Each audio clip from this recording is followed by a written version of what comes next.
Oui, d'abord, il faut que je précise l'objet et la composition de notre délégation. La délégation ici est formée des parlementaires, c'est-à-dire les sénateurs et les députés, donc la chambre haute et la chambre basse du Parlement. C'est ça la composition de notre mission. L'objectif de cette mission, qui est une mission d'information du Parlement, était de venir nous informer sur la situation, la plainte de la population, parce que nous avons été informés plusieurs fois de la plainte et des préoccupations de la population dans cette partie de la République.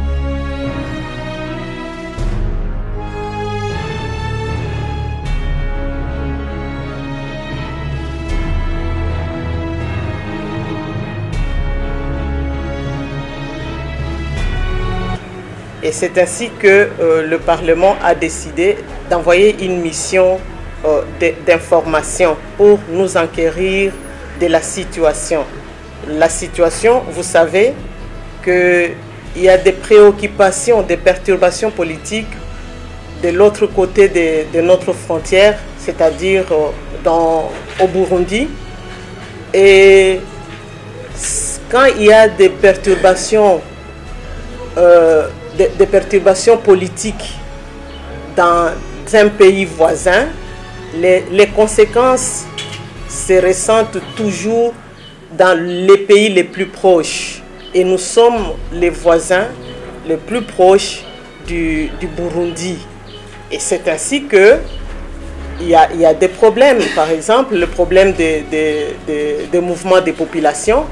Il y a les populations du Burundi qui quittent le Burundi à cause des perturbations qu'il y a là-bas et qui se rendent en République démocratique du Congo.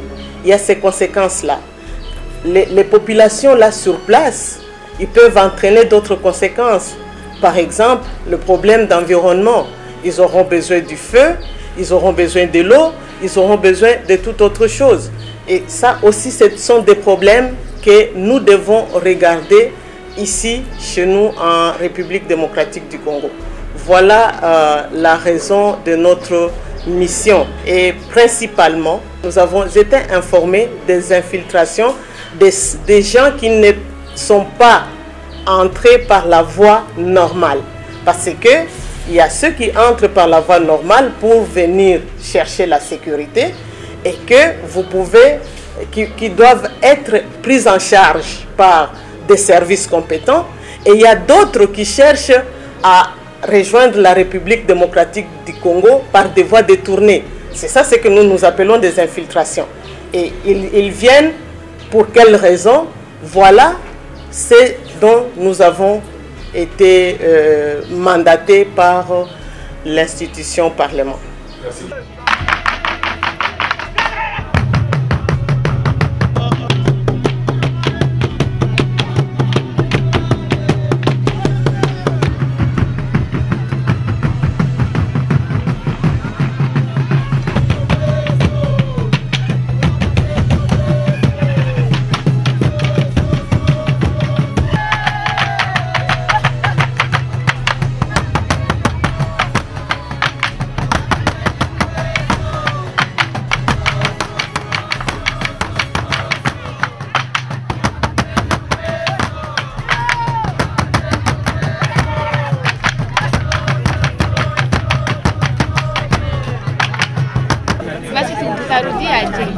Na tungali na shida kule. Tuna kwanza bibisha. Tunarudia kama abishi basi. Tutatafuta tu kwetu tutatubeba fasi nyingine. Lakini tunahitaji tupate tu matunzo bie na chakula. Halafu njaa inatupiga sana kishenzi, tuko na watoto magonjwa, tunaenda kwa mganga hatupati dawa vile walivyosema. Unaweza kaenda asubuhi inafika jioni hawapati. Kienda pata ni ile para moja. Halafu wewe peke unaangalia utafanyaje? Hivi maana yake hata kama kwetu nyumbani tunasikia fujo ni mingi iko, lakini inshallah Mungu iko anaweza kusaidia, tunarudia. suivi les ACR, les représentants nous disent l'hospitalité légendaire de la République démocratique du Congo. Soyez à l'aise, mais l'effort que nous allons demander à nos gouvernements respectifs, c'est de rétablir la paix. C'est ce que nous, les élus du peuple, nous demandons. Parce que les Congolais doivent choisir où ils veulent vivre. Les Burundais aussi. Si un Burundais dit « moi je préfère vivre au Congo », en respectant les textes de la République démocratique du Congo. Moi, Congolais, je vais vivre au Burundi en respectant les textes de la République burundaise.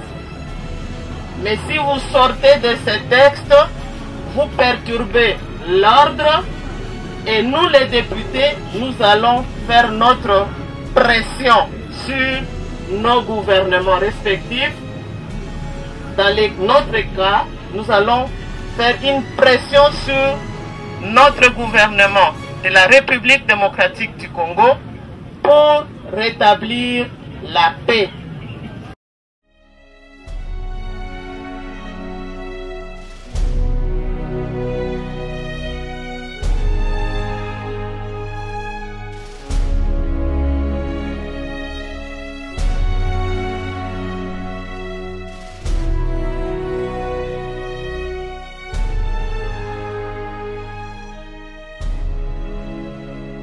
Nous avons demandé aux autorités de nous renforcer ici. Vous voyez que le camp est grand. Vous ne l'avez pas encore visité. Il est très grand. Il regorge de 13 000 aujourd'hui et les autres sont en train de venir. Ils sont dans les postes, les différents postes de rassemblement et des centres de transit. Alors, le peu de policiers que nous avons vraiment ne contient pas la sécurité en totalité. Alors nous avons besoin de l'effectif, qu'on nous augmente, que nous avons déjà demandé, qu'on augmente l'effectif et même les moyens de locomotion pour faire la patrouille d'un bout à l'autre dans le camp.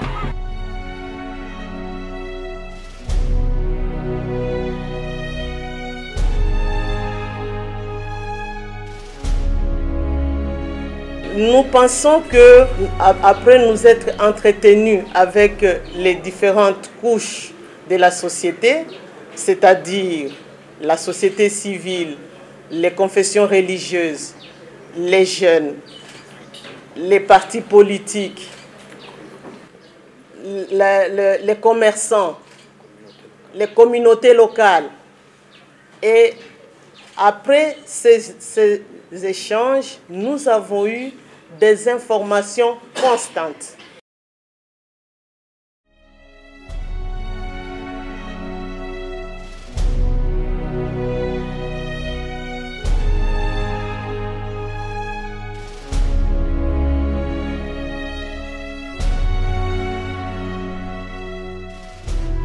La question concernant les infiltrations, par exemple, nous confirmons qu'il y a des infiltrations.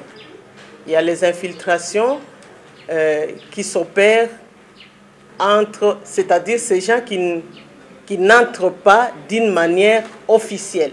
Comme je venais de le dire, il y a ceux qui entrent d'une manière officielle pour venir chercher refuge dans notre pays. Et il y a ceux-là qui entrent par des voies détournées.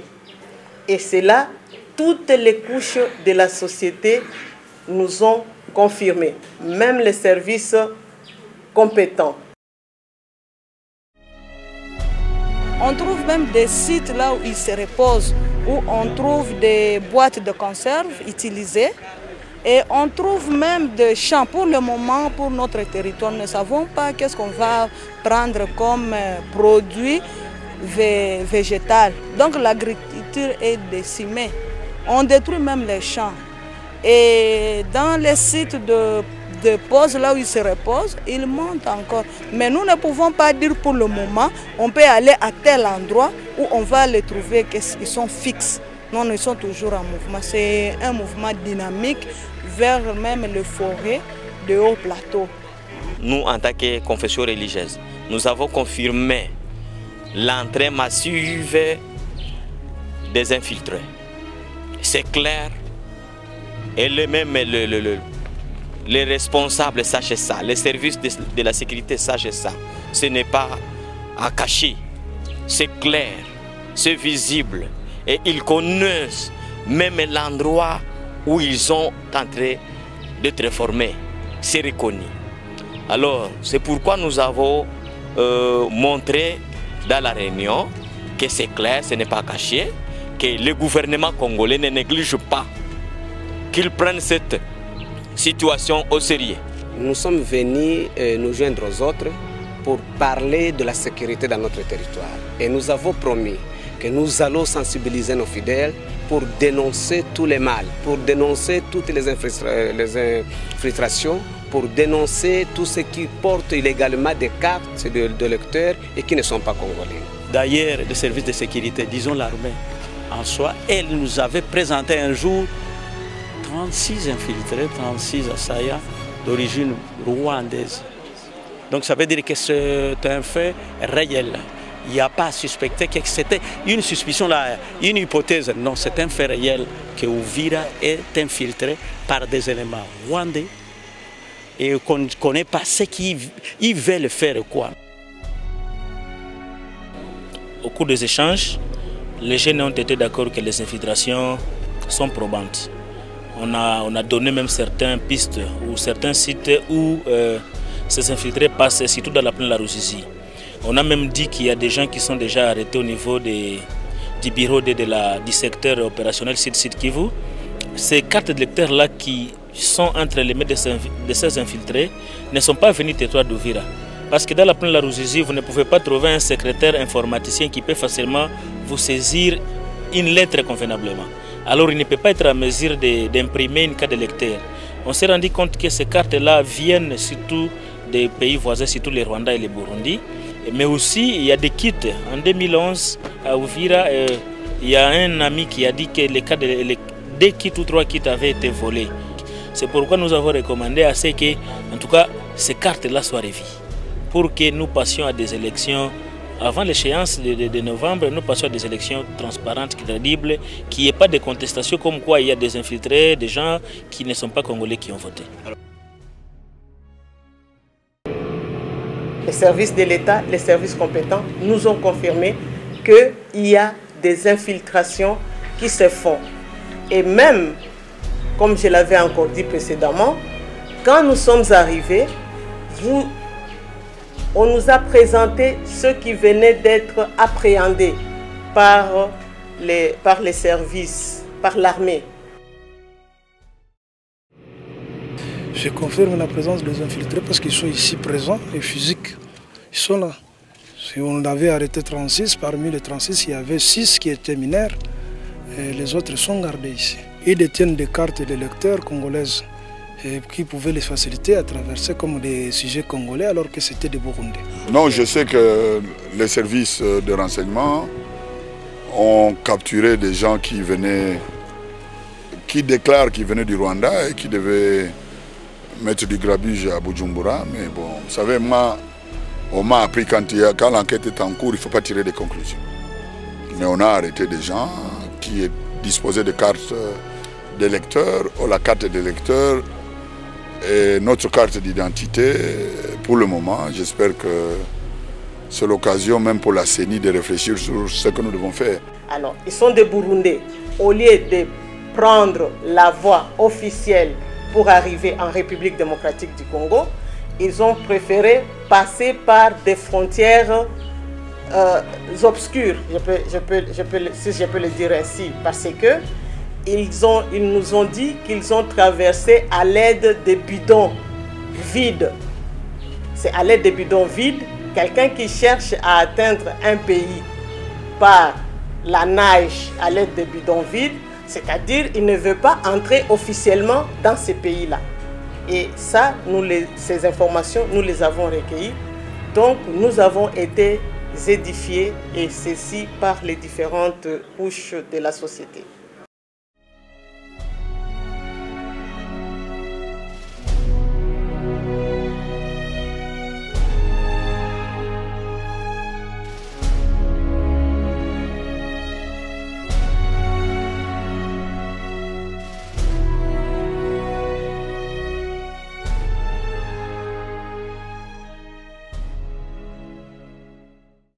depuis 2012, lors de la guerre du M23, la CENI avait informé l'opinion tant nationale qu'internationale, ainsi que toutes les institutions de la République, du vol important de 70 000 volets vierges de cartes d'électeurs et de 8 machines d'impression de ces cartes emportées par les M23 vers les pays limitrophes. C'est dans ce cadre-là que nous passons pour vérifier parmi les cartes que nous avions aussi ramassées, abandonnées dans des agences de transfert d'argent, dans des hôtels, dans des hôpitaux, dans des commissariats de police, pour en détecter aussi les mauvaises. La CENI se pose actuellement la question, et c'est ça doit faire l'objet d'un consensus. Est-ce qu'il faut faire seulement l'enrôlement des nouveaux majeurs? Est-ce qu'il faut faire l'enrôlement intégral, même avec ce qui vient de se passer autour des cartes frauduleusement émises? Tout ça, c'est un problème qui fera l'objet des discussions entre les acteurs politiques pour nous donner issue consensuelle. Des informations à notre possession, qu'il y a des infiltrés qui viendraient du Burundi. Nous avons, pour compléter nos informations, nous avons pensé nous rendre aussi à Lusenda.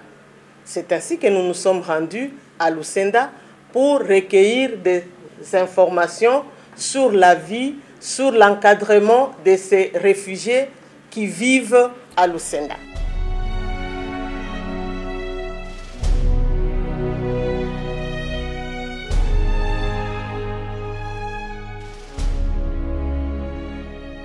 L'annulation de la carte, ce n'est pas le rôle du Parlement. Il y a une structure technique indépendante qui gère la question. Nous, toutes les informations recueillies ici, nous allons les mettre à la disposition du Parlement et au Parlement de jouer son rôle à ce sujet. Nous n'allons pas nous prononcer par rapport à cette question parce que nous ne sommes qu'une mission d'information. Les informations, nous allons les mettre à la disposition de ceux-là qui nous ont mandatés.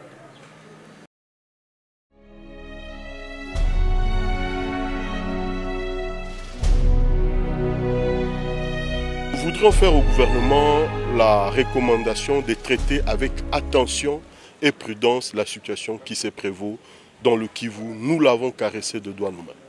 De cartes neuves, détenues par des clandestins migrants, sujets étrangers à la République démocratique du Congo, n'ayant aucune souche apparentée à des ethnies trouvées en République démocratique du Congo, ne parlant ni les Lingala, ni les Kikongo, ni les Swahili, moins encore le Tsholuba. Ils disposent de cartes neuves, disposent de cartes falsifiées, mais de cartes qu'on ne doit pas dire fausses, des cartes qu'il faut dire vraies, fausses. Vous le voyez de première vue, elles ressemblent exactement à ma carte d'électeur. Cela pose le problème de la viabilité de cartes que nous avons. Et lors d'une audience que nous avons accordée ici, un de jeunes s'est même levé pour dire, il s'est demandé si ce n'était pas le moyen, le temps, l'occasion, pour lui de profiter pour déchirer sa carte d'électeur devant nous et devant vos caméras. Cette question se pose avec acuité et je crois que, au-delà de tout le problème que nous avons pour réussir à la tenue des élections apaisées, libres, que nous pensions à la question aujourd'hui de la viabilité des cartes électorales que nous avons.